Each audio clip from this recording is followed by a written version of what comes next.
പ്രിയപ്പെട്ട വിദ്യാർത്ഥികളെ, മൂന്നാമത്തെ സെമസ്റ്ററിലേക്ക് നമ്മളെല്ലാവരും കടക്കുകയാണല്ലേ. ഈ സെമസ്റ്ററിലേക്ക് കടക്കുമ്പോൾ പ്രധാനപ്പെട്ട മേജർ സബ്ജക്റ്റുകൾ ഏതൊക്കെയാണ്, അതിൽ ഏതെല്ലാം വിഷയങ്ങളാണ് പഠിപ്പിക്കുന്നത് എന്നതായ ചർച്ചയാണ് ചെയ്യുന്നത്. ഓക്കെ, നമുക്ക് വിഷയത്തിലേക്ക് വരാം. മൂന്നാമത്തെ സെമസ്റ്ററിൽ കാലിക്കറ്റ് യൂണിവേഴ്സിറ്റിയിൽ പഠിക്കുന്ന വിദ്യാർത്ഥിക്ക് BSc കമ്പ്യൂട്ടർ സയൻസിൽ പഠിക്കാനുള്ളത് 2 മേജർ സബ്ജക്റ്റാണ്. അതിൽ ഒന്നാമത്തേതാണ് സോഫ്റ്റ്വെയർ പ്രൊജക്റ്റ് മാനേജ്മെൻറ്റ് എന്ന് പറയുന്ന SPM. ചിലപ്പോൾ ടീച്ചേഴ്സ് എല്ലാം ക്ലാസ്സിൽ വന്നും നമ്മുടെ അവിടുത്തെ ടൈം ടേബിളിലും എല്ലാം SPM എന്നാണ് പറയുക. നമ്മളത് മനസ്സിലാക്കണം.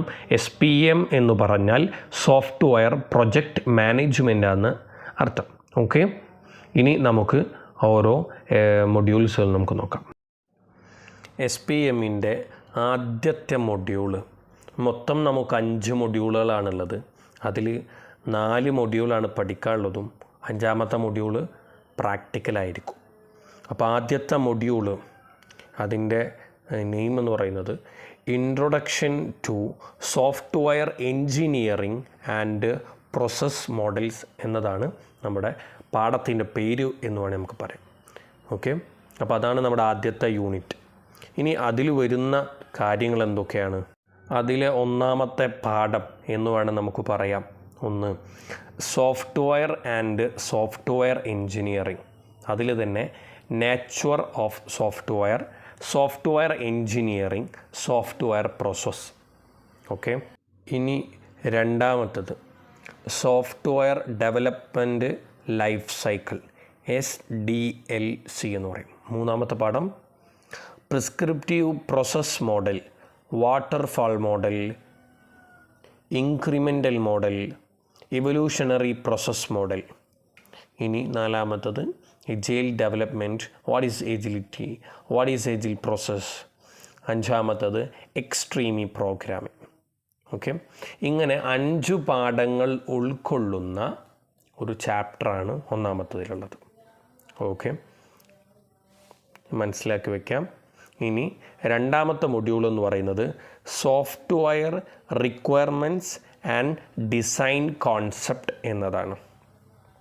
അതിൽ നമുക്ക് വരുന്ന പാഠങ്ങൾ understanding requirements, requirement engineering process, feasibility studies, design concepts, design process, design concepts, design model elements, data design elements, architectural design elements, interface design elements, component level design elements, deployment level design elements, architectural design using DFD, component level design guidelines, modeling with the UML, class diagram use, case diagram, state modeling with the UML, class diagram use, case diagram, state chart diagram, activity diagram. ഇതാണ് നമ്മുടെ രണ്ടാമത്തെ മൊഡ്യൂളുള്ളത്. മൂന്നാമത്തെ module software project management, SPM. അതിൽ introduction to software project management, overview of software project management, importance of project management in software engineering, role of a project manager, project planning and scope management, work breakdown structure, WBS, and project estimation techniques, project scheduling and resource allocation, Gantt charts and network diagrams. പിന്നെ critical path method, CPM, and program evaluation and review technique, PERT. Risk management, reactive വിസിസ് proactive risk strategies, risk identification, risk projection, RMMM plan. Okay, ഇതാണ് മൂന്നാമത്തെ module എന്ന് പറയുന്നത്. ഇനി നാലാമത്തെ മൊഡ്യൂളിൻ്റെ പേര് software quality assurance. Okay, അതിൽ വരുന്നത് quality concepts, software quality, achieving software quality, testing strategies, software testing, levels of software testing, അതുപോലെ തന്നെ types of software test, unit testing, integration testing, black box testing, white box testing, system testing, പിന്നെ art of debugging. ഇതാണ് 4ാമത്തെ module. ഇങ്ങനെ 4 module. പിന്നെ 5ാമത്തെ module എന്ന് പറയുന്നത് open ended മൊഡ്യൂളാണ്. അതിൽ trends in software engineering ആണ്.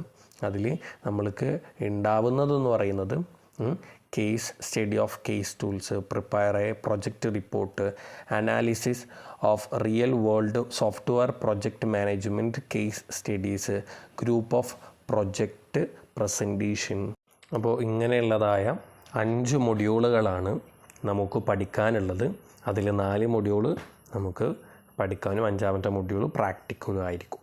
ഓക്കെ, അപ്പോൾ നല്ല രീതിയിൽ പഠിക്കാം. നമ്മുടെ ഷാഫിയ അക്കാദമിയുടെ BSc കമ്പ്യൂട്ടർ സയൻസിൻ്റെ ക്ലാസ്സുകളൊക്കെ നമ്മൾ പരമാവധി ഇതിലിടാനായിട്ട് ശ്രമിക്കും. അല്ലാതെ നമുക്ക് ഓൺലൈൻ ക്ലാസ്സുകളൊക്കെ നടന്നുകൊണ്ടിരിക്കുന്നുണ്ട്. സ്റ്റേറ്റ് സിലബസിലും CBSE സിലബസിലും എല്ലാത്തിലും നടക്കുന്നുണ്ട്.